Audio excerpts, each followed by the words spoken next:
চুরির ঘটনায় আটক 8 জন, উদ্ধার চুরি যাওয়া সামগ্রী। চুরির ঘটনায় তদন্তে নেমে 8 জন চোর সহ চুরি যাওয়া সামগ্রী আটক করতে সক্ষম হলো আগরতলা পূর্ব থানার পুলিশ। গত কয়েকদিন ধরে পুলিশকে নিষ্ক্রিয় রেখে চুরির ঘটনা বেড়েছে পূর্ব থানাধীন বিভিন্ন এলাকায়। থানায় মামলা হওয়ার পর পুলিশের তদন্তে নামছে। সম্প্রতি গত 6 তারিখ ওয়ার্ড অফিসের মোটর মেশিন চুরি হয়ে যায়। পরবর্তীতে এই চুরির ঘটনার পূর্ব থানায় মামলা দায়ের করা হয়। পুলিশ তদন্তে নেমে একজনকে আটক করে। তার কাছ থেকে উদ্ধার হয় চুরি যাওয়া কিছু সামগ্রী। তাকে জিজ্ঞাসাবাদ চলালে পুলিশ বিভিন্ন চুরিকাণ্ডে জড়িত আরও 7 জনকে আটক করতে সক্ষম হয়। এই ব্যাপারে সংবাদ মাধ্যমের মুখোমুখি হয়ে বিস্তারিত তথ্য তুলে ধরেন সদর এসডিপিও দেবপ্রসাদ রায়।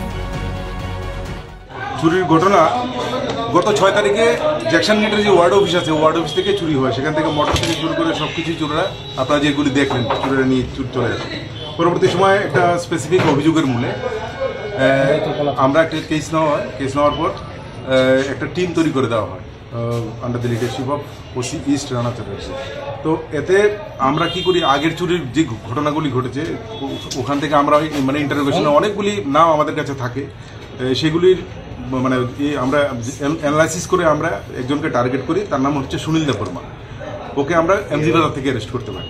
এমজি বাজার থেকে অ্যারেস্ট করার পর ওকে জিজ্ঞাসাবাদ করে আমরা এই চুরির মালের সমস্ত কিছু হদিশ পাই এবং ওর থেকেই মোটামুটি এই জেনারেটর, মোটর ফোটর যা আছে এগুলি সব উদ্ধার হয়। এবং তার বক্তব্য অনুযায়ী তার যে টোটাল গ্যাং আছে সেই গ্যাং থেকে আমরা টোটাল 5 জন অ্যারেস্ট, 6 জন অ্যারেস্ট হয় এই চুরির ঘটনায়। তো এদেরকে আমরা যখন পুরো গ্যাংটাকে যখন জিজ্ঞাসাবাদ করে শহরের বিভিন্ন এলাকায় বিভিন্ন মন্দিরগুলিতে যে চুরি হচ্ছে সেগুলি খোঁজখবর নেওয়া শুরু করি। কেননা কিছুদিন পূর্বে চন্দ্রপুর একটা কালী মন্দিরে সেখানে একটা চুরি হয়ে মার গলার এই সোনার চেন চুরি হয়েছিল। তো জিজ্ঞাসাবাদ করার পর ওরা সেটাও ডিসকাস করে এবং ওদের বক্তব্য অনুযায়ী আমরা অভিজিৎ দেবনাথ এবং সঞ্জয় রায় নামে 2 জনকে অ্যারেস্ট করি, যাদের কাছ থেকে ওই সোনার চেনটি উদ্ধার করা হয়, যেটা ওরা মানে ছিঁড়ে 2 টুকরো করে ভাগ করে নিয়ে গিয়েছিল। সোনার চেনও উদ্ধার করা হয়। তো এদেরকে আজকে কোর্টে পাঠানো হবে, রিমান্ড আনা হবে এবং জিজ্ঞাসাবাদ করে দেখা হবে অন্যান্য কোনো কেসে ওরা জড়িত আছে কিনা।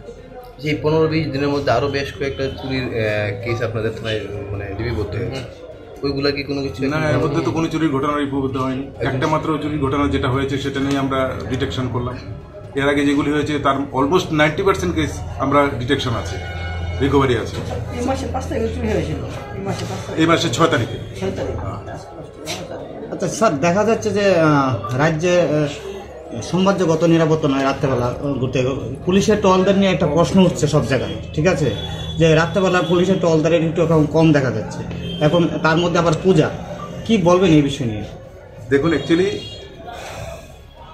যতগুলি ঘটনা ঘটছে সেগুলি ঘটনার সাথে সাথে প্রম্পট অ্যাকশন হচ্ছে, এটা আপনারা অস্বীকার করতে পারবেন না। উইদিন 24 আওয়ার্স আমরা কিন্তু সব কেসের আসামি ধরা হয় এবং প্রম্পট অ্যাকশনের কারণে ঘটনা অনেক কমে গেছে। এই ধরনের কোনো ঘটনা ঘটছে না। যেগুলি ঘটছে মানে যেগুলি ঘটে যাচ্ছে সেগুলি ক্ষেত্রে আমরা কিন্তু মানে মানে খুব দৃঢ়তার সাথে খুব দ্রুতভাবে আমরা কিন্তু আসামিদের ধরছি। যেমন কালকে রাত্রেও আমরা কিন্তু নাকা সিস্টেম শুরু করেছি, যেটা মানে উদ্দেশ্য স্পেশালি দুর্গাপূজা মানে সামনে রেখে।